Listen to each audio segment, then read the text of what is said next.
ça va bien. Aujourd'hui je vous retrouve pour lire les critiques de mes séries préférées. Je vous ai déjà parlé de mon addiction aux séries.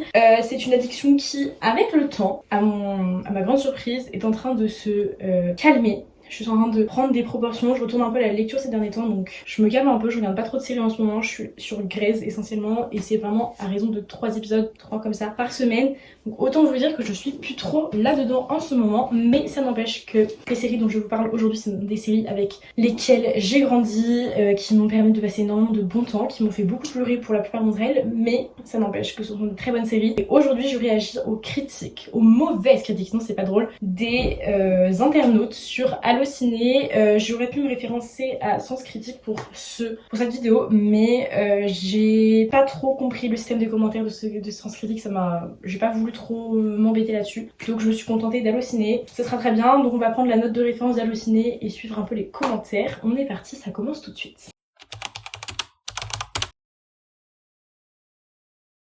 On va donc commencer la première série, donc c'est mes 10 séries préférées, les 10 séries que j'ai le mieux notées sur Seriebox dont on va parler aujourd'hui, à commencer avec Vampire Diaries, dont je n'ai plus besoin de vous parler.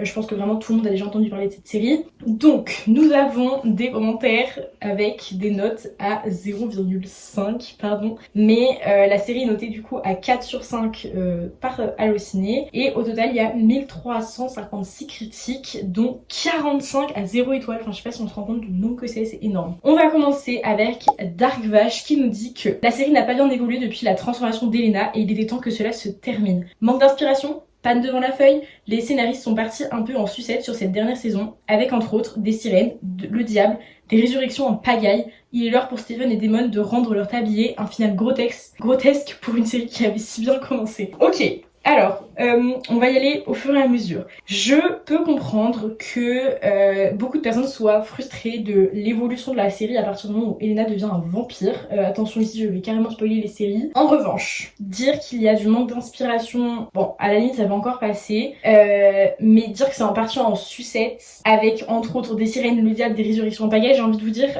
sincèrement, les grands méchants, les grands antagonistes de chaque saison dans Vampire Diaries sont globalement, hormis pour la saison 1, un peu déjà des trucs farfelus. Enfin je veux dire, on a quand même un double maléfique pendant toute une saison, qui est la saison 5, qui est l'antagoniste principal. Enfin je veux dire, il y a un moment, les gars, c'est plus à la saison 8 qu'il faut s'en rendre compte. Et des résurrections en pagaille, pardon, mais Bonnie, Jérémy, Elena, tout le monde a déjà revécu, tout le monde est déjà revenu à la vie dans cette série. Je veux dire, c'est pas trop une nouvelle idée qui a été mise en place. Et en revanche, je peux comprendre qu'on ait envie d'une fin différente, mais pour moi, malgré qu'elle m'ait déçue, enfin, pas qu'elle m'ait déçue, malgré que je ne sois pas satisfaite de cette fin, je trouve quand même que dire que c'est un final grotesque, c'est un peu exagéré, parce que, pardon, mais le personnage principal se sacrifie quand même pour sauver toute une ville. Les deux amants finissent par retourner humains et finir leur jour ensemble, et les deux frères, qui au tout début de la série, quand même dans le premier épisode, sont des ennemis jurés, redeviennent quand même comme ça quand ils se retrouvent au paradis. Et Damon est au paradis, enfin je sais pas si vous vous rendez compte du chemin que ça implique pour les personnages, donc je trouve que c'est quand même un peu exagéré.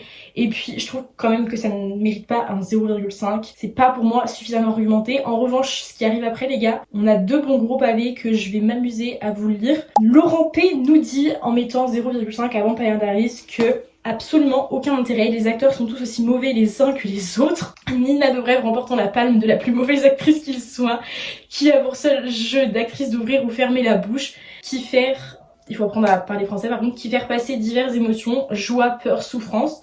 C'en est tellement ridicule que l'on ne souhaite qu'une chose, qu'elle disparaisse de la série. Le second prix revient à Paul Wesley qui n'est absolument pas crédible dans son rôle, et la troisième à AU, personnage de Klaus, car ils nous le vendent comme le plus terrible des vampires, tueur froid, sombre, etc. Il s'avère que c'est un mec de 25-30, complètement hystérique, ridicule au possible, tout y est mauvais en fait, dialogue, histoire, pompier en grande partie sur Buffy, je pense que c'est pomper le verbe, et quand une vraie série bien sombre sur les vampires, marre des séries à l'eau de rose vides de sens. En fait, cette série est tellement bourrée de bêtises que cela prendrait trop de temps à les énumérer. Moi je vais commencer par un petit commentaire pour réagir, c'est qu'il faudrait apprendre à parler français et à utiliser un clavier de la bonne façon puisque vous m'avez un peu interrompu par vous-même dans cette lecture de votre commentaire. Donc on va reprendre dans l'ordre chronologique. Depuis quand Nina Dobrev reprend la palme de la pire actrice, pardon, mais vous vous rendez compte quand même que la dame elle joue, enfin je sais pas si vous savez un peu, mais dans Vampire Diaries, cette actrice Nina Dobrev elle joue plusieurs personnages. Elle joue 4 personnages au total, enfin je veux dire c'est un peu dingue comme truc. Il y a des scènes où elle se parle à elle-même. Enfin, en gros, les 2 personnages qui se parlent, ce sont les 2 personnages, 2 des personnages qu'elle incarne. Enfin, je sais pas si vous vous rendez compte à quel point c'est genre compliqué de faire ça. Ça veut dire qu'elle s'adresse à quelqu'un qui ne joue pas, pour après refilmer elle qui joue face à quelqu'un qui joue pas, le premier personnage qu'elle joue. Enfin, c'est un vrai délire. Il y a vraiment des explications mieux faites que moi sur internet pour que vous compreniez, mais je pense vraiment pas que ça mérite un tel engouement, enfin un tel, non justement pas engouement, mais un tel désintérêt et une telle provocation, parce que sincèrement, Nina Dobrev, elle est quand même extrêmement talentueuse. Elle a réussi à tenir les 6 premières saisons. Alors c'est peut-être son personnage qui est pas forcément dont cette personne n'est absolument pas fan, mais de là à dire que Nina Dobrev remporte la palme de la pire actrice, franchement faut le faire. Je sais pas, mais je pense qu'on se rend pas compte. Ensuite, Paul Wesley, je peux comprendre, il y a certains moments, je suis d'accord, il y a pas forcément un jeu d'acteur incroyable à chaque scène, à chaque épisode, mais encore une fois, dire qu'il est absolument pas crédible, je suis désolée, mais pour moi c'était le perso. Enfin, il aurait jamais pu jouer des modes, ça j'en suis persuadée. Je sais qu'il a fait des auditions, heureusement qu'il l'a pas eu, parce que clairement Yann Sommerhalder était vraiment fait pour ce rôle. Ensuite, parler de Klaus. Bon, écoutez, Klaus n'est quand même pas le personnage principal de Vampire Diaries, c'est plutôt The Originals, donc je vois pas trop ce qu'il va en foutre là, mais se rattacher seulement à Klaus pour détruire carrément toute la série, je trouve ça un peu faible. Et puis un mec de 25-30, je pense qu'il y a an derrière, Mabel, il a plutôt des milliers d'années le gars, donc je pense qu'il faut redescendre un petit peu. Et j'ai pas regardé Buffy contre les vampires, donc je ne peux pas comparer, mais je suis quand même sincèrement convaincue du plus profond de mon cœur que c'est quand même bien mieux réalisé, bien mieux scénarisé. Le jeu d'acteur est peut-être moins bon, ça je peux pas me prononcer là-dessus, du coup, parce que je n'ai pas vu la série. Mais à quand une vraie série bien sombre sur les vampires, bah t'as qu'à la créer, hein. Enfin, je sais pas, il y a un moment, vas-y, fais-toi plaisir. Et je tiens quand même à rappeler que Vampire Diaries est une adaptation des livres de L.J. Smith, Journal d'un vampire. Donc il y a un moment, il y a quand même une grosse partie des scénarios et des intrigues qui sont inspirés du livre. Donc on peut pas non plus rejeter complètement la faute sur les réalisateurs. Bref, passons à un dernier commentaire concernant... Oh my god. Concernant Vampire Diaries, et on va prendre le plus long que je viens de trouver, c'est le pareil encore une fois une critique à 0,5 sur Allociné par un visiteur. Bon, je vous assure, j'adore les séries fantastiques axées sur des créatures mythologiques et malgré mes a priori, c'est sur les conseils d'une amie que j'ai regardé la première saison. Eh bien, je n'irai pas au-delà. Pourtant, j'aime le travail de Williamson et revoir les Yann Sommerhalder depuis Lost me faisait vraiment plaisir, surtout en bad guy aux canines affûtées. C'est donc plein d'espoir que j'ai entamé cette série. Malheureusement, c'est très vite la désillusion. On nous sert un tas de clichés vus et revus sur les vampires. Malgré mes efforts, le spectre de la saga Twilight ne m'a pas quitté tout le long du visionnage. Oui, bon, alors bien sûr, quelques petits détails changent, mais le gros des ingrédients s'y retrouve. Mais franchement, entre des passages dégoulinants de niaiseries dignes des films pour ados les plus miteux et le scénario réchauffé qui n'est qu'un copier-coller de tout ce qu'on a pu voir depuis 10 ans, on en revient quasiment à la même chose et je regrette d'avoir perdu mon temps. Destiné à un public jeune, majoritairement féminin, les puristes peuvent crier autant qu'ils voudront, mais le stéréotype de l'adolescente qui tombe sous le charme d'un mec ténébreux et raconte ses déboires sentimentaux à son journal, c'est ciblé quand même et ça me rappelle quelque chose, pas vous. Cette série n'a pour point positif que son image assez soignée et des effets spéciaux assez convaincants. Le reste, désolé de le dire, mais c'est facile et franchement naze. Pour les clichés de l'adolescence, rajouter une romance difficile entre deux personnes opposées de par leur nature, ajouter un méchant trait evil pour compenser le côté fade et sans saveur du personnage principal, mélangé avec un peu de sorcellerie, de secret pas si secret. Tiens d'ailleurs, parlons-en, l'héroïne n'est vraiment pas futée, attention spoiler, n'importe quel débile de base aurait deviné pour Stephen après 2 épisodes. Du coup, oh il me cache des trucs, ça m'énerve mais je m'en tape parce que je l'aime.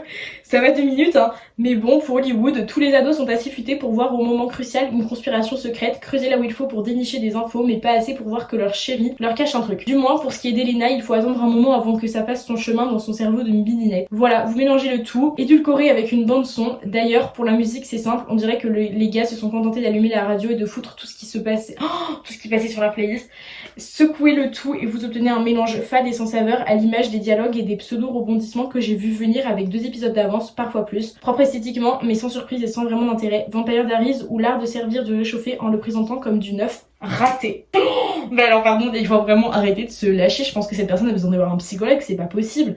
Par contre, je trouve que c'est très bien construit, hein. C'est très joliment dit, mais il va falloir qu'on reprenne point par point ce qui a été énuméré par ici. Alors, le début, bon, soit tu as commencé à regarder cette série de cette façon, voilà, parce que tu as venu de voir Yann Sommerhalder, je peux comprendre. En revanche, le premier point où tu parles de Twilight, pardon, mais je vois absolument aucune ressemblance entre Twilight et Vampire Diaries.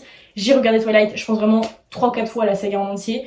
C'est pas du tout filmé de la même façon. Les personnages sont cringe dans Twilight, dans Vampire Diaries, à la limite, des fois ils sont un tout petit peu gênants, mais c'est pas vraiment les personnages, c'est plutôt l'ambiance, c'est vraiment pas Bella et Edward là qui sont trop bizarres et qui se sentent et qui me...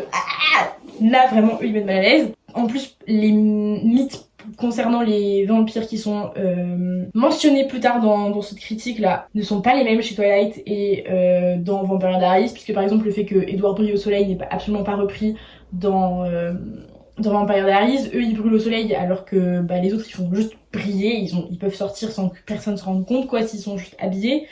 Donc c'est quand même un peu bancal, mais si on accorde du crédit à cette première partie de critique, allons plus loin, puisque moi j'ai pas, encore une fois je pense que le truc d'un journal intime c'est encore une fois repris de Buffy contre le vampire, mais je ne peux encore une fois pas m'exprimer à ce sujet. Les passages dégoulinants de niaiseries dignes de films pour ados les plus miteux, là je trouve que c'est un petit peu abusé parce que quand même il n'y a pas énormément à mon avis. Alors est-ce que c'est mon avis qui est biaisé parce que j'adore la série? Peut-être. J'ai quand même pas mal de trucs à redire sur des passages scénaristiques, mais de là à dire qu'il y a des passages dégoulinants de niaiseries dans Vampire Diaries, sincèrement pas du tout. Il y a aucun passage dégoulinant de niaiseries, au contraire. C'est vraiment du début à la fin. C'est il y a un peu un espèce de Friends to Lovers vite fait entre Elena et Stephen, quoique c'est pas vraiment un Friends to Lovers, c'est plutôt un Strangers to Lovers. Et le Elemon d'Ena, non, oula, je sais plus parler, Elena Demon, c'est carrément un Enemies to Lovers, donc je vois pas trop, il y a des passages dégoulinants de niaiseries. Je trouve que c'est juste mignon Stephen et Elena, donc je vois pas trop pourquoi est-ce qu'on peut reprocher ça. Ensuite, bon, je peux comprendre que le passage où on évoque le fait que ce soit un peu cliché et qu'il y a un méchant, etc. En même temps, tu peux regarder une série teen fantastique, je vois pas trop à quoi tu t'attends. Enfin, passons, mais continuons. Alors par contre, n'importe quel détail de base aurait deviné, des bits de base aurait deviné pour Stephen après 2 épisodes, ok. Mais bon, parce que nous aussi, on partait du principe qu'on savait déjà que c'était un vampire, enfin tout le monde savait. Et Elena, je suis désolée, elle vit dans son monde, ses parents sont morts depuis 2 mois, son frère c'est un drogué, c'est sa tante qui s'occupe d'elle. Ouais, je suis pas convaincue non plus que quand tu vis dans une ville normale où il s'est jamais passé vraiment grand chose de bizarre à ta connaissance, tu te dises oh putain mais il y a un vampire en fait, le mec à qui je parle c'est vraiment un vampire. Enfin les gars, c'est une série teen, forcément c'est pas fait pour que tu découvres le truc dès le début. Toi tu pars en sachant ce que tu vas regarder, mais Elena dans son monde, dans cette fiction, elle est pas au courant de tout ça, elle sait pas que ça existe. Donc je trouve que c'est un petit peu facile aussi de balancer ce genre de critique. Bon bref, ensuite oui effectivement le public, on sait parfaitement lequel ça va être. Et puis par contre la playlist, vraiment je mytho pas quand je suis choquée de voir ça, parce que je trouve que c'est une des séries dans lesquelles les musiques sont les mieux choisies. La musique A Drop in the Ocean, la musique Never Say Never. Pardon mais vraiment, en vrai je vais arrêter de m'excuser parce que je trouve que c'est une des séries dont la bande son est la mieux construite et la mieux calée. Toutes les musiques de fin d'épisode, elles sont parfaitement adaptées. La musique de la soirée quand Elena et Damon ils dansent ensemble à Halloween, elle est trop bien. Enfin, moi quand j'entends ces musiques-là, vraiment j'arrive à me représenter les scènes, j'arrive à me sentir dans leur mood, etc. sans pour autant devenir un vampire et bouffer des gens, mais je trouve que c'est quand même, là pour le coup, pas du tout justifié. Et puis s'arrêter à la saison 1 pour faire ce genre de critique par exemple, là ça me dérange. Parce que je trouve que pour le coup, être capable de dire autant de choses et avoir autant de choses à reprocher au bout de 25 épisodes, c'est un peu facile. Et puis encore une fois, là on n'adore pas la qualité des acteurs et de leur jeu n'est pas abordée ici, mais je pense sincèrement que la personne qui en a parlé tout à l'heure aurait été capable de parler de ça au bout de seulement une saison, alors qu'effectivement pour moi il faut vraiment aller jusqu'au bout pour être capable de faire ce genre de critique. Donc on va s'arrêter là pour Vampire Diaries. Nous passons dès maintenant à Teen Wolf qui est noté à 4,3 sur Allociné.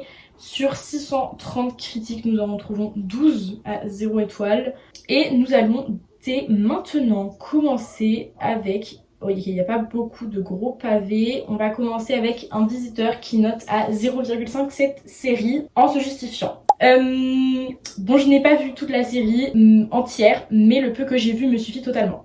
Comme on dit quand on lit un livre, si les premières pages ne vous accrochent pas bien, le reste ne sert à rien. Cette série est pas beau pour moi. Les histoires mythiques, médiévales, trucs du genre, ça j'adore. Donc quand on dit loup-garou, je m'y attendais plus à des vraies transformations monstres et énormes, et non à des gens qui ont des ongles légèrement longs, quelques poils en plus sur le corps et un gros dentier. Là c'était plus ou moins tolérable puisque je pensais qu'il y aurait une troisième phase de transformation en énorme loup-garou, mais non, j'aurais vu un petit chien, rien à voir avec le garou. Scénario trop direct, on rajoute l'histoire au fur et à mesure que ça avance. Démons japonais loin de chez eux qui rentrent juste comme ça et fini ni vu ni connu. Personnage, il se la pète trop et je n'aime pas trop les ados, surtout avec un visage tordu. Bref, chacun ses goûts, c'est juste mon côté à moi et je suis la seule à donner la note la plus basse ici, lol. Alors encore une fois, il va falloir apprendre à parler français, je pense que c'est vraiment quelqu'un de 10 ans et demi qui a écrit ça. Ça date de 2015. Alors, pour petit rappel, Teen Wolf est sorti en 2011, donc niveau effets spéciaux, je trouve que c'est un peu facile de défoncer la série. Ils ont pas forcément énormément de budget au début quand ils la diffusent, et ils ont peut-être pas non plus les moyens techniques de réaliser ce qui est maintenant aujourd'hui pour nous capable de faire. Ensuite, les ados à la tête tordue, je pense que cette personne fait donc référence au personnage de Scott, interprété par Tyler Posey, qui a effectivement la bouche un peu décalée, mais depuis quand on juge les gens sur leur physique, est-ce que ça change l'interprétation et le personnage? Je pense pas que ça lui donne aucune mauvaise, aucun mauvais jeu d'acteur. Je trouve que c'est vraiment gratuit pour le coup. En ce qui concerne le fait que les loups-garous se transforment en une troisième phase, je peux comprendre l'attente. Et en même temps dire que juste on s'attend à un petit chien quand Derek se transforme en loup, non, genre vraiment c'est la transformation extrême. Et quand tu sais que il y a que sa mère qui était capable de le faire, je sais pas, il y a un moment tu fais un peu le lien je pense. Et déjà tu le dis toi-même, t'as pas fini la série, donc je trouve que encore une fois c'est trop facile de critiquer. Pour moi, des critiques qui ne sont pas faites sur des séries terminées, ça n'a pas de valeur.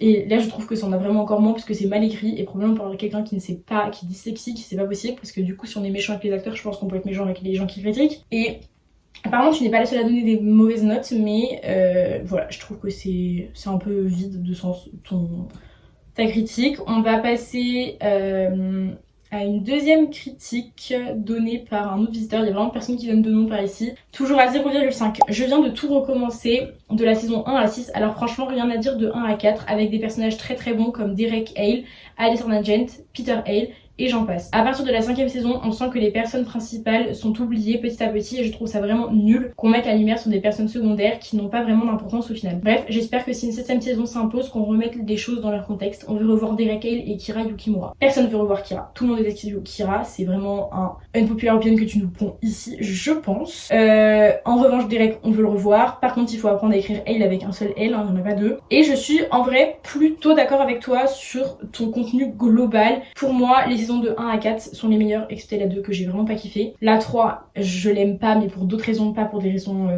de qualité de visionnage, pour des questions d'intrigue que moi je juge pas mauvaise mais qui m'ont déplu. Et je suis d'accord pour la 5ème saison, c'est la saison à laquelle je suis encore bloquée. C'est la saison que j'ai le plus de mal à regarder. J'ai eu un gros kiff moi personnellement sur la saison 4 dans Teen Wolf, qui est je pense vraiment un unpopular opinion pour le coup. Mais je trouve pas. Enfin du coup oui, si je trouve que la saison 5 elle est à mon sens un peu moins bien parce que je la trouve trop longue. Je trouve que poser ces deux antagonistes là qui sont les médecins de l'enfer et la bête du Gévaudan, pour moi c'était une saison en trop. Je pense sincèrement qu'on aurait pu s'en passer. J'ai beaucoup aimé la saison 6, sincèrement le chemin qui est fait par les personnages je l'ai adoré. Mais effectivement je pense qu'une saison 7 aurait peut-être été bien. Malheureusement, il y a un film qui a été fait pour le plaisir de certains, pas pour le plaisir d'autres, parce qu'apparemment ça n'a quand même pas été un très gros succès. Mais je suis plutôt d'accord avec toi. En revanche, mettre 0,5 sur 5 parce qu'il y a vraiment une saison que t'as pas kiffé, je trouve ça un petit peu léger. Et on terminera par Quentin qui nous dit que bon, cela est sûrement la série la plus flopesque que j'ai jamais vue. Même étant un adolescent, je ne vois aucun intérêt à cette série. Tout d'abord, parlons du jeu d'acteur qu'on pourrait qualifier de médiocre. Si par malheur un jour les acteurs se retrouvaient au chômage, même McDonald's ne voudrait pas d'eux. Mon chien aurait fait un meilleur loup-garou. Pour ce qui est des effets spéciaux, je pense que les tuches ont plus de budget. On dirait qu'ils ont acheté leurs costumes chez Jiffy en promotion. Le scénario n'a aucun sens digne d'une série française, sauf que non, elle nous vient directement des États-Unis. Les scènes qu'on pourrait d'ailleurs qualifier d'action me font beaucoup au combat dans Power Rangers. Je pense qu'il manque un mot. Voilà mon avis, je pense que vous l'avez deviné, je ne conseille à personne cette série. PS, lors de leur transformation, les loups-garous ressemblent à des loutres avec de la barbe et des dents de vampire achetées à Action. Apparemment, cette personne va beaucoup dans des magasins de bas de gamme. Écoute, je pense que cette personne est aussi allée dans une école bas de gamme puisque la personne ne sait pas s'exprimer. Merci Quentin de ton opinion. Et c'était en 2023, donc peut-être que cette personne a passé le bac et c'est bien triste. Alors, je vais pas m'arrêter sur l'histoire des costumes, etc. parce que je me suis déjà exprimée sur le sujet. Pour moi, c'est vraiment une question de budget. Effectivement, ils avaient pas beaucoup de budget, tu peux pas leur reprocher ça, ils en ont pas fait exprès. C'était, à mon avis, la première saison. Je voulais dire que c'est la série la plus faupesque. Franchement, regarde Riverdale, je pense que tu seras pas déçu. Et aucun intérêt, bah écoute, tu n'as peut-être pas accroché, mais de là à mettre 0,5, je trouve que c'est vraiment énorme. Et le jeu d'acteur, alors là, je suis pas d'accord. Ok, je peux admettre que Tyler Posey est pas forcément des plus à l'aise durant la première saison. En revanche, Dylan O'Brien, Derek Hale, Tyler Hoechlin, je trouve que c'est des personnages qui ont vachement de niveau en termes de jeu d'acteur durant la saison 1. Et dès la saison 2, on voit que le jeu d'acteur de Tyler Posey s'est largement amélioré. Celui de Shelley Hennig est absolument fabuleux. Je parle pas du jeu de celle qui joue Lydia Martin, Holland Roden, qui est quand même d'être ça dans toute la série. Donc je trouve que c'est quand même un petit peu injustifié. Et tu as vraiment un problème avec Jiffy Action, mon pauvre, je te souhaite de t'en remettre. On va passer à The Witcher, qui a reçu la note moyenne de 3,9, dont 103 critiques sur noté à 0. Et nous allons commencer avec un 0,5 donné par Isuldov U, qui nous dit que la qualité de la série est vraiment déplorable, sinon est vide. Après, comparons maintenant avec les livres, car c'est une adaptation. Comme d'habitude, Netflix se torche des bouquins qui ne respectent quasiment rien. Aucun personnage n'est respecté, l'ambiance non plus. Les événements juste dans les grandes lignes et encore. C'est plus une adaptation par rapport au jeu, mais le jeu reste un peu plus respectueux des livres. Non vraiment, c'est navrant, c'est pourtant pas bien compliqué. On suit l'histoire d'un chasseur de monstres, un peu dandy et torturé, pas une grosse brutasse, qui est en compagnie d'un poète pervers et pittoresque, d'une sorcière puissante mais mystérieuse et de bien d'autres, cherche puis protège une gamine que tout le monde veut violer. C'est de la dark fantasy particulière, mais la série ne se concentre que sur des événements dont les livres survolent exprès, qui ne respectent pas du tout l'esprit des livres, rien n'est respecté, c'est du massacre total. Puis le wokisme à souhait rend le tout illogique, du pur Netflix. Et bien écoute, je ne sais pas ce que du wokisme, donc j'espère que tu verras cette vidéo, que tu nous expliqueras ça en commentaire. Alors, j'ai l'impression quand même que cette critique se concentre davantage par rapport à l'adaptation faite au livre. Je n'ai pas le livre, donc je ne peux pas m'exprimer. En revanche, le jeu d'acteur, je refuse que quelqu'un dise quelque chose du jeu d'acteur de The Witcher si c'est pour dire du négatif, puisque sincèrement, Henry Cavill et Freya Allen et j'ai plus le prénom de la troisième actrice principale sont vraiment de grandes personnes. Sincèrement, on a rarement vu des gens qui arrivent aussi bien à imprégner d'un personnage. Du massacre total, mais écoute, je viens de croire. J'ai cru comprendre que la raison pour laquelle Henry Cavill s'était barré de la série ou s'était fait virer, c'est parce qu'il n'était pas d'accord avec la réalisatrice sur la façon de rester fidèle au livre, donc je peux comprendre. En revanche, je crois pas que Ciri et ce soit vraiment une personne que tout le monde a envie de violer dans la série, hein. Je pense que c'est légèrement extravagant ce que tu es en train de me dire. De la dark romance, enfin de la dark fantasy, à quel moment c'est de la dark fantasy, enfin genre pas du tout, c'est fou, mais non. Enfin, il y a rien qui est vrai, j'ai l'impression, de ce que tu nous racontes, ma belle. Un poète pervers, non, c'est juste que c'est l'époque. Et en plus, ce mec joue super bien, c'est dingue, il est trop drôle. Just going to your witcher. J'ai plus la fin des paroles, mais très très drôle. Donc non, vraiment pas, ça me va pas du tout. Je suis pas d'accord. Voilà, je suis pas d'accord. Je vais pas m'étaler plus. Et puis après, ça date de 2021. Seulement en 2021, seules les 2 premières saisons étaient sorties. Donc peut-être que cette personne aurait dû regarder la saison 3 avant de s'exprimer. Ellie, elle, nous dit que la saison 1 était correcte, mais avec une histoire décousue et des personnages insipides. Une réalisation mauvaise, mais contrebalancée par de bons effets spéciaux. Et là, la saison 2, j'ai pas pu tenir jusqu'au bout tellement c'est mauvais. Des épisodes qui s'attardent sur des histoires secondaires sans intérêt. Des acteurs sans couleur sauf Henry Cavill. Ce serait bien de respecter le nom des acteurs par contre. Enfin, un nanar quoi. Dire que cela voulait se frotter à Game of Thrones. Malheureusement raté. Ne perdez pas votre temps. Alors, je suis réellement étonnée de voir que la saison 1 a davantage plu que la saison 2. Puisque la saison 1 est quand même extrêmement compliquée à comprendre. Étant donné que la chronologie diffère en fonction des personnages que l'on voit à l'écran. En revanche, je suis d'accord avec le fait que les effets spéciaux soient vraiment cool. Des personnages insipides, moyens quand même, je suis pas tout à fait d'accord avec ça. Et puis, la saison 2 mauvaise, enfin, que à certains épisodes, ça s'attarde sur des histoires secondaires.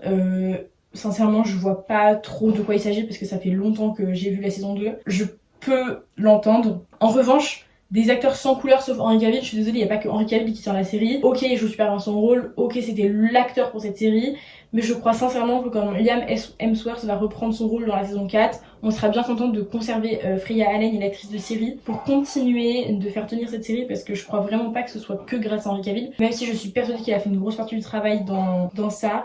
Et dire que cela voulait se frotter à Game of Thrones, je sais pas trop à quoi ça fait référence, j'ai pas trop la ref, mais ok.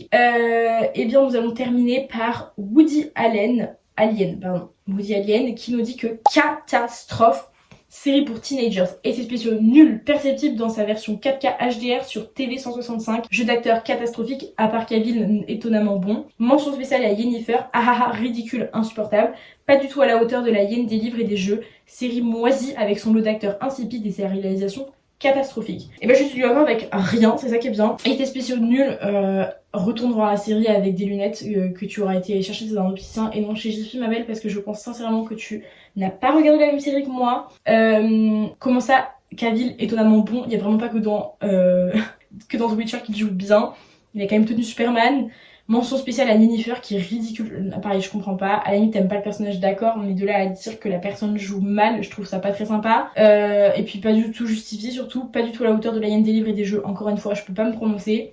Série moisie. Écoute, si tu n'as pas aimé, d'accord, mais de là à dire moisie. Enfin, je veux dire, l'intrigue reste quand même ce qu'elle est. Avec son lot d'acteurs insipides, encore une fois, je trouve que c'est horrible de défoncer les acteurs sur des personnages. C'est pas du tout justifié. Je vous invite sincèrement à aller regarder rien que l'épisode 1 ou même n'importe quel épisode, vous verrez que les acteurs jouent super bien. Et ces réalisations catastrophiques, encore une fois, pas d'accord. Je trouve que les scénarios tiennent super bien la route. C'est très compliqué à comprendre, mais c'est pas parce que t'es débile que t'es obligé de descendre la série, quoi. Donc voilà, on va passer à Balthazar qui est noté à 3,8 pour 16 critiques à 0 étoile. Et nous commençons avec quelqu'un qui s'appelle Je ne suis pas cinéphile, arrête de regarder du cinéma du coup, qui nous dit que ce qui se fait de mieux dans le pire des séries françaises, parce que ça ne peut être qu'une série française. Ça reprend tous les codes des séries américaines qui cartonnent. Esprit criminel, Les Experts, Dr House, avec une fausse ambiance d'humour qui laisse le spectateur plus gêné qu'hilar. Mention spéciale à l'épisode de la secte bretonne qui tue des membres de leur communauté pour appeler au beau temps. Vous êtes sérieux? Non mais qui a écrit ce script? Les personnages ne sont pas mieux, le rôle de Balthazar est tellement vu et revu qu'il en devient aussi prévisible qu'ennuyeux. On en parle de son ex, elle ne tue que des gens qui ont de belles mains. Hélène de Fougerolles, devinez quoi? Elle est amoureuse de lui. Quelle surprise! On ne s'y attendait pas à celle-là. Sérieusement, je me demande si cette série n'a pas été autant financée par Thomas Sisley pour pouvoir piloter un hydroglisseur, avoir une scène badass de Krav Maga, s'habiller en femme ou sauter en parachute. Le scénario est mauvais, le jeu d'acteur l'est encore plus, les intrigues sont soit tirées par les cheveux, soit imaginées par un enfant de 8 ans parce qu'il a déjà vu la même chose à la télé. Le seul qui s'éclate et qui ne voit pas à quel point cette série est mauvaise, c'est Thomas Sisley. Cette série aura au moins eu le mérite de me faire passer le temps pendant mon chômage et le démérite de confirmer ce que je pense de Thomas Sisley. Il peut avoir du talent, mais il ne l'a pas encore montré. Ok, là ça tire vraiment à balles réelles, c'est dingue, je pense qu'il y a des gens qui devraient vraiment se mettre au cinéma parce qu'ils ont l'air bien meilleurs que tout le monde dans ce milieu. Alors, je suis pas d'accord du tout avec le fait que ça reprenne des séries américaines très connues. En revanche, que ça reprenne des codes, il y a un moment, c'est une série policière, donc c'est pas très étonnant. Je trouve que c'est ce qui se fait de le mieux en France, les séries policières. Je trouve qu'on est très bon là-dessus et très mauvais sur plein d'autres trucs, mais pour le coup, je trouve qu'on peut pas retirer ça à la France. En ce qui concerne les intrigues, c'est un peu le principe de la série, hein. Il y a un moment, tout au long de la série, toutes les intrigues sont justement des trucs tirés par les cheveux, c'est tout le principe, je trouve ça débile de... si t'as pas aimé le concept, ne regarde pas. Le rôle de Balthazar est tellement vu et revu, je vois pas où on a vu un mec aussi mal, qui essaie juste de résoudre le meurtre de sa femme, qui est inexpliqué, alors que le gars il a vraiment passé sa life à passer son temps à essayer de comprendre qui, pourquoi, comment. Non, je trouve pas qu'on ait déjà vu ça quelque part, qu'on ait déjà vu des personnages principaux torturés, oui, mais à ce point-là je pense pas. Ensuite, elle tue les gens qui ont des belles mains, oui, elle est psychopathe en fait, donc il y a un moment pareil, encore une fois, si tu n'as pas compris le concept de la série, déblaye. En ce qui concerne le fait que le personnage de Hélène de Fougerolles soit amoureuse du personnage de Thomas Sisley, ça je peux comprendre, à la limite c'est un peu cucu. Et en ce qui concerne, j'ai l'impression que cette personne a vraiment beaucoup de haine envers Thomas Sisley pour le descendre à ce point-là. Je suis pas convaincue que Thomas Sisley a autofinancé ce projet, et encore moins qu'il l'ait fait pour ce genre de choses. J'ai entendu dire qu'apparemment l'ambiance sur le tournage est pas forcément folle dingue et qu'il a pas forcément énormément de contact avec les autres personnes qui jouent dessus, mais je vois pas trop le rapport avec la qualité de la série en elle-même, et cette personne a vraiment l'air de la détester, ce que je trouve bien dommage puisqu'il joue quand même pas trop mal, même si tous les projets dans lesquels il s'est investi sont pas forcément les mieux réalisés. On va finir avec un deuxième qui, oh my god, qui nous dit que 19 mars 2022, saison 4, stop au 4e épisode. C'est écrit... Ok, la personne ne sait pas écrire. Scénario abracadabrantesque. Tueur et armes à gogo dans l'avion, épisode 1. Comment ont-ils pu passer les contrôles? Dédoublement de la personnalité grotesque, épisode 2. Épisode 4, gore, tableau avec cervelette broyée. Lise, de fantôme en pull blanc, est devenue un vampire tatoué en nuisette et fume... Une vampe tatouée en nuisette et fume cigarette. Une femme vulgaire qui pousse son caramel à la consommation d'anxiolytiques. Le médecin légiste déprimé chronique qui refuse de se soigner et donc de s'en sortir n'est plus légiste mais détective privé. Il n'en fait qu'à sa tête. Il est en fait cascadeur cambrioleur. Pour pimenter la sauce, il exhibe sa musculature avantageuse. Fallait-il en arriver là pour renouveler l'esprit de la série? Et je garde le meilleur pour la fin. La jeune capitaine libérée et bi, off course, survoltée, incapable d'écoute, agressive envers les interpellés. Je croyais que le respect, le vouvoiement était devenu la norme. Et très très grossière. J'ai renoncé à compter les putains, merde, fait chier. Bref, une caricature de cadre policier. Dernière remarque, la déprime permanente du héros et sa descente aux enfers, ses regrets concernant son histoire non aboutie par sa faute avec la capitaine précédente, sa femme enceinte, perverse et psychopathe en prison. Cela devient très très lourd. Il faut choisir, soit on a une série policière, soit on a une série dramatico-sentimentale. Le mélange des deux est une catastrophe. Cette série n'est plus attirante, aucun personnage n'est sympathique, à part le jeune couple de IML. Quel gâchis et quel dommage. Ok, cette personne a vraiment un problème. Bon, je suis pas d'accord, hein. Encore une fois, le concept de la série, c'est vraiment des intrigues un peu étranges et loufoques et grotesques. C'est vraiment tout le but. Ensuite, le portrait fait du personnage de la capitaine de la dernière saison, c'est un peu limite quand même, hein, de se baser sur la vulgarité et tout. C'est un personnage, ça représente en rien la police actuelle. Enfin, j'espère sincèrement que c'est pas le cas. C'est une série, il faut être capable de dissocier la réalité de la fiction. Je peux comprendre en revanche que le background de Balthazar, ça fait un peu beaucoup, entre le fait que Lise soit complètement tarée, qu'elle soit enceinte de lui, que son ex soit encore amoureuse d'elle. Ça, à la limite, je peux comprendre. Mais je suis quand même vachement étonnée que le jeune couple de l'email soit la chose qui retient cette personne et que cette personne trouve le plus sympathique dans la série, parce que je trouve que c'est absolument pas le cas. Je trouve qu'il y a des trucs beaucoup plus intéressants à relever. Apparemment pas. Et nous allons donc terminer avec Scam France. Scam France, qui est une de mes séries préférées et qui est notée sur Allociné avec une note 3,6. Et nous avons donc 2 critiques à 0 étoile.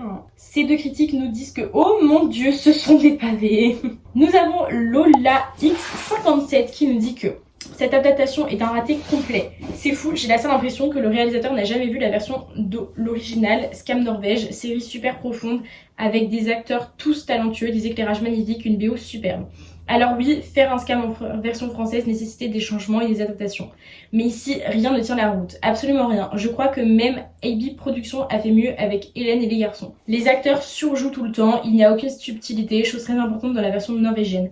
Le rythme est presque étouffant et on sent le travail bâclé, un scénariste pas inspiré et un metteur en scène qui n'a rien compris ni à son métier, ni à la jeunesse. D'ailleurs, ils n'ont pas l'air de lycéens, plutôt d'étudiants en 4e année de fac. C'est hallucinant comme la version française peut être malaisante. L'Italie a très bien su adapter la série, l'Espagne aussi. Et bien entendu, il fallait que la France se vautre lamentablement.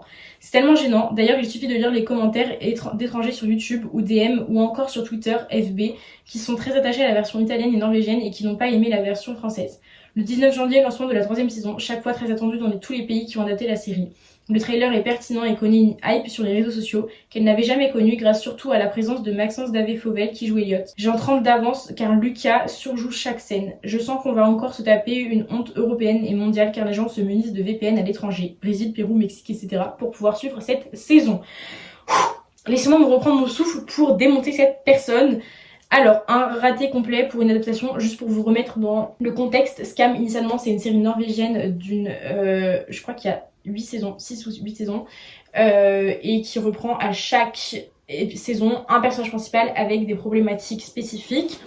Et donc la tradition un peu c'est que les pays reprennent cette série avec des personnages qui ont pas forcément les mêmes noms mais qui ont les mêmes histoires, que ce soit juste le genre des fois qui change. Et en France, au passage, pour dire que c'est de la merde puisque ça a été publié en 2019, au passage on est arrivé jusqu'à 12 saisons. C'est l'adaptation la plus longue, c'est même plus long que la version originale, donc je pense que on est quand même pas tous d'accord sur le fait que ce soit aussi nul que ça.